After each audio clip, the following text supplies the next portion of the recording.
Alors bonjour à toutes et à tous, aujourd'hui on se retrouve pour la review du chapitre 1081 de One Piece. Donc on va aller droit dans le sujet, on va commencer directement en parlant de Aokiji, donc clairement le personnage du chapitre, il a été clairement mis en avant. Et donc premier truc qu'il fait, le chapitre commence, premier truc qu'il fait, c'est il gèle Ibari, et ça surprend Garp et Kobe. Alors ça m'a un peu étonné personnellement, parce que en fait quand on voit Garp, c'est censé être une légende, il est censé avoir le niveau Haki Max dans tous les domaines. Et Kobe, lui, clairement, il a été présenté comme comme ayant une affinité avec le haki de l'observation. Voilà, on l'avait vu à Marineford. Et donc, on se dit, les deux, a priori, ils ont un très bon haki de l'observation. Potentiellement, ils voient l'avenir.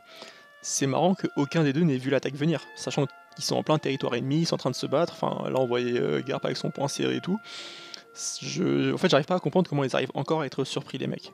Mais bon, vas-y, on va se dire, c'est Aokiji, il est rapide et tout. Mais bon, c'est vrai que là-dessus, moi, j'ai été un peu étonné. Ensuite, bon, on va parler des choses plus importantes, on va pas s'étaler sur ces trucs de puissance ou autre, mais le gros truc, le gros morceau du chapitre, c'est quand même le flashback. Alors déjà, on a eu de l'humour dedans, ça c'est quelque chose que j'ai bien apprécié. La relation entre Aokiji et l'équipage de Barbe Noire, c'était sympathique, en vrai il y a eu des petites blagues à gauche à droite. Mais surtout, en fait, le truc qui moi m'a vraiment plu, c'est que le personnage de Aokiji, je me suis rendu compte qu'il faisait très pirate. En fait, dans sa manière d'être, dans son tempérament, c'est un mec qui est très chill, qui est très décontracté, et en fait, ça colle vachement bien avec l'équipage de Barbe Noire. Typiquement, ça me fait penser à sa première apparition dans le manga. Le mec, il est face à Luffy et tous ses potes, et il se dit non, mais je suis en vacances, j'ai pas envie de vous capturer. Vous voyez, il avait en fait cette liberté en lui qui fait que, mais on se dit, mais ouais, le mec, en fait, ça pourrait être un pirate en fait. Et je m'en suis rendu compte qu'aujourd'hui en voyant le chapitre. Mais du coup, ouais, on le voit avec les gars de Barbe Noire, et lorsque Barbe Noire lui propose de le rejoindre, en fait, avec l'argument qu'il lui donne, je me dis, mais ça colle totalement. J'avais pas l'impression que c'était une arnaque, que l'auteur faisait une manigance pour justifier le fait qu'Aokiji ait rejoint Barbe Noire. J'avais vraiment l'impression que, ouais, ça colle avec le personnage. Et ça, c'est quelque chose que j'ai beaucoup plu, probablement un des points que j'ai le plus aimé dans le chapitre. Sinon, l'autre chose, c'est aussi que, justement, pour le séduire, il va lui dire, bah écoute, t'as ton objectif. Si t'es avec nous, bah tu pourras travailler sur ton objectif. Et forcément, on se demande, bah c'est quoi l'objectif du coup de Aokiji en fait. Donc, moi, ça m'a fait penser déjà à la rencontre entre Aokiji et Smoker sur Punk Hazard. On se dit, bon, il avait l'air quand même d'avoir gardé un certain sens de la justice, et on se dit peut-être qu'il voulait recréer la marine. Mais si c'est ça son objectif, alors est-ce qu'affronter Garp, c'est une bonne idée? Est-ce que c'est un sacrifice nécessaire en fait? Ce que je dis, c'est qu'en fait, je sais pas si il est en train de jouer un jeu, il fait semblant d'affronter Garp en se laissant faire, ou bien est-ce qu'il compte l'affronter vraiment et il se dit bon bah je vais l'éliminer et tant pis, j'ai mon objectif à tenir en fait. De la même manière, en fait, on pouvait se dire, ce petit double rôle, il nous est peut-être un peu sous-entendu lorsqu'on voit les membres de l'équipage de Barbe Noire parler à Aokiji. Justement, il y en a qui l'appellent Kuzan, mais il y en a aussi qui l'appellent Aokiji. Et ça, Aokiji, c'est censé être son surnom de marine, en fait. Donc, est-ce que c'est une manière de sous-entendre que c'est toujours un marine quelque part au fond de lui, que les mecs de Barbe Noire lui font pas totalement confiance? Je sais pas, mais peut-être que c'est une piste et voilà, c'est un sous-entendu. Mais donc, pour continuer sur ce combat entre Garp et Aokiji, bon, déjà, c'est un combat de fanboy. Personne n'aurait imaginé ça un jour. Vraiment, quand tu vois le truc, tu te dis, mais c'est un fan art. Genre, c'est des fans qui ont fait le chapitre, c'est pas possible. Mais donc, voir ça, c'était vraiment incroyable. Et franchement, on était tous en kiff quand on a vu ça. D'ailleurs, on peut noter la technique de Garp, le Blue Hole. Alors, what the fuck, j'ai pas compris. Il a juste jeté un mec au sol et il a appelé ça une technique. Bon, pourquoi pas.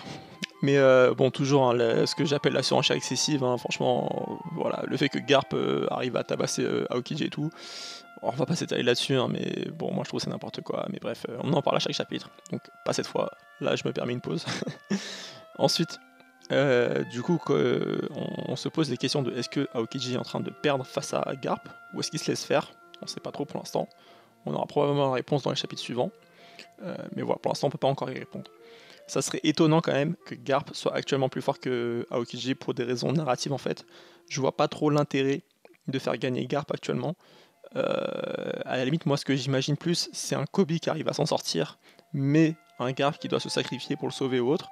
Comme en fait, il y a cette histoire de transmission, on va dire, entre les personnages. Pour que Kobe brille, quelque part, il faut que Garp disparaisse. Voilà. C'est un peu voilà, cette histoire de transmission, on a ça dans tous les shonen. Et donc c'est vrai que garder les deux ensemble, je vois pas trop l'intérêt. Maintenant on est dans One Piece, la mort n'existe pas, enfin voilà, vous voyez ce que je veux dire. Donc on sait pas trop ce qui va se passer, mais bon, c'est vrai que si Garp gagne maintenant, et s'il s'en sort parfaitement bien, on va dire, c'est vrai que bon, je comprendrais pas trop pourquoi. Ensuite, on peut attaquer la deuxième partie de cette review, qui est sur le dernier héros de Poneglyph en fait. Là, on a un peu le mystère qui est un peu développé. On essaie de savoir qui possède le dernier héros de Poneglyph. Donc, on nous parle du gouvernement mondial. Enfin, c'est Shiryu qui émet l'hypothèse que ce serait le gouvernement mondial qui aurait le dernier héros de Poneglyph. Ça rejoint en fait une théorie très populaire qui est sortie il y a quelques années. Tout simplement, le gouvernement en fait aurait tout intérêt à avoir le dernier héros de Poneglyph parce que ça empêcherait l'avènement d'un nouveau roi des pirates. Donc ils ont tout intérêt à en avoir un. Maintenant, en fait, moi je mets ça en opposition avec une autre grosse théorie qui dit que l'homme à la cicatrice des flammes, c'est Dragon. En fait, je me dis, voilà, quel intérêt ça aurait que ça soit le gouvernement qui aurait le dernier héros de Poneglyph, et quel intérêt ça aurait que ce soit Dragon qui l'ait, tu vois, d'une manière un peu plus, en prendre du recul, de manière un peu plus, on va dire, en tant que narrateur, on va dire, de se demander, c'est quoi le meilleur choix. Et donc je me dis, si c'est Dragon qui a le dernier héros de Poneglyph, en fait, ça justifie un peu le fait qu'il rentre dans le manga dans le sens où il prenne une place plus centrale, on va dire, pour cette saga finale. Il est temps, c'est la saga finale, il faut que les grandes figures de ce monde se rejoignent, se regroupent, il faut que tout converge. Donc je me dis, si Dragon a le dernier de Poneglyph, ça justifie qu'il ait un rôle à jouer dans ce dernier acte.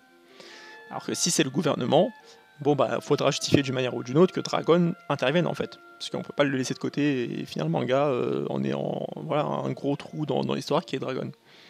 Donc c'est pour ça que je me dis, pour moi ça aurait plus d'intérêt que ce soit Dragon qui l'ait. Maintenant, la piste du gouvernement mondial, ça se tient.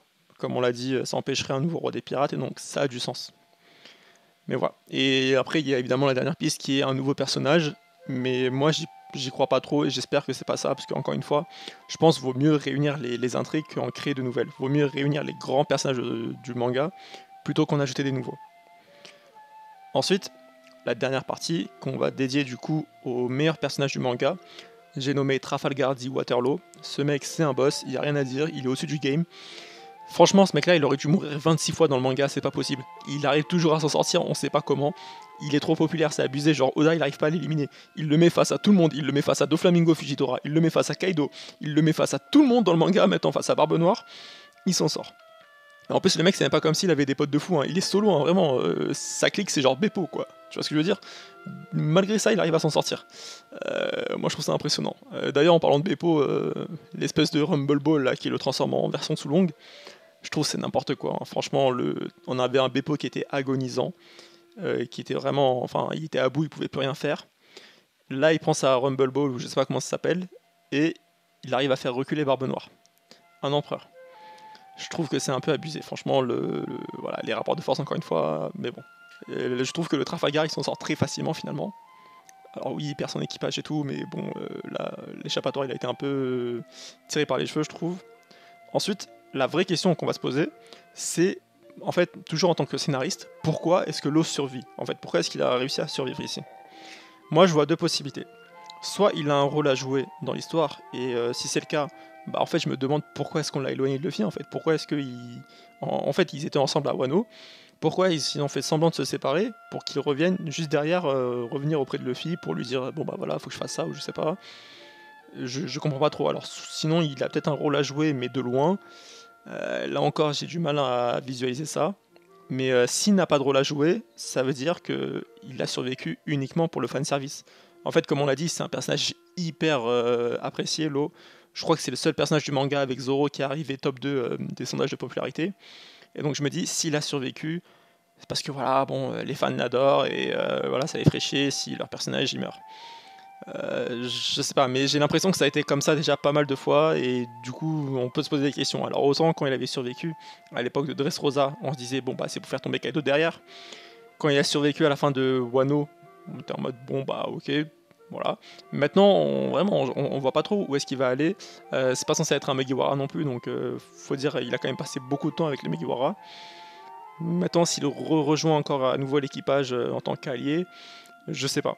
Donc à voir ce qu'il va devenir, mais moi pour l'instant j'ai un peu du mal à visualiser.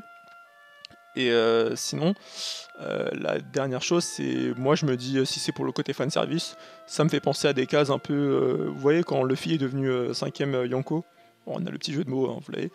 Mais voyez, on avait une case où il y avait Crocodile qui lisait le journal. Bon bah moi je m'attends à la même chose. Quand Luffy va devenir roi des pirates, on aura là la petite case avec l'eau en train de lire le journal, en train de rigoler, voilà. Et donc voilà, des petites cases un peu fan service comme ça quoi. Bon, Sur ce, si on devait résumer un peu, moi je pense que c'était un très très bon chapitre, et franchement je dis pas ça très souvent, mais là pour le coup j'ai beaucoup aimé. Il y avait du fanservice, mais c'est du bon fanservice dans le sens où tu déconnectes ton cerveau, tu kiffes quoi. Genre si tu mets de côté tous ces rapports de force et tout, franchement, voilà, il n'y a pas grand chose à critiquer. Les rapports de force à la limite, on peut aussi déplorer qu'on n'ait pas eu de réponse sur l'homme aux cicatrices de flamme, que des pistes, hein. Ça aurait été cool d'avoir une réponse, mais bon, sinon à part ça, c'est vraiment un très bon chapitre. Et comme souvent en vrai, hein, tous les chapitres où on est loin des Mugiwara, c'est souvent des bons chapitres. Donc voilà, là c'était un très très bon chapitre. On peut aussi, bon j'en ai pas parlé, mais on peut parler brièvement aussi de la couverture. Franchement j'ai bien aimé, elle était assez classe. On avait un petit Zoro qui caresse Franky, ça j'ai pas trop compris pour le coup. Mais voilà, et on a aussi Luffy et Sanji qui étranglent Jinbei. Donc ça, je l'ai un peu perçu comme une belle métaphore des hommes blancs qui maltraitent les minorités ethniques. Sinon, à part ça, franchement, un très bon chapitre, et voilà. J'espère que cette review vous a plu. N'hésitez pas à me dire ce que vous en avez pensé en commentaire. Et je vous dis à très bientôt pour une prochaine vidéo. Tchuss!